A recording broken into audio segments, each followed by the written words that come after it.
মাননীয় প্রধানমন্ত্রী জনাব তারেক রহমান সাহেব এই কৃষির আধুনিকীকরণের উপর জোর দিয়েছেন। কেন? কারণ খুব সহজ। আগের দিনে লুঙ্গি পরে লুঙ্গিটা কাঁচা দিয়ে খেতে নামতো, এখন অনেকে প্যান্ট পরে খেতে বাইরে যায়।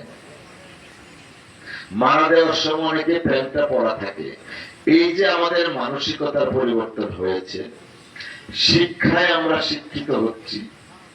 আগের দিনে দেখা যেত স্কুলে গিয়া পরে আবার গিয়ে একটু খেতেও নামতো গিয়া, এখন বাচ্চারা চিন্তা করে আমি কেন খেতে যাই।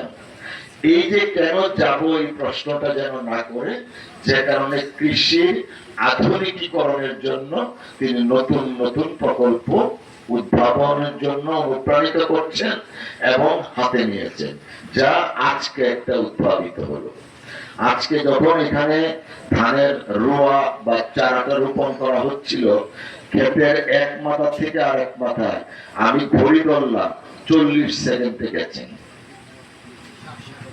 হ্যাঁ, 4টা সারি 40 সেকেন্ড এবং একদম সোজা নির্দিষ্ট একটা গ্যাপ নিয়ে। গ্যাপটা কেন দেয়?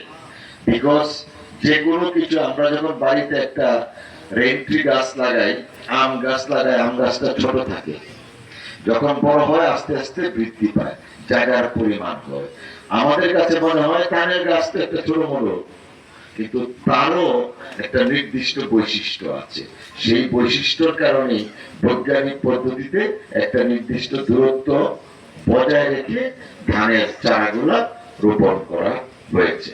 তো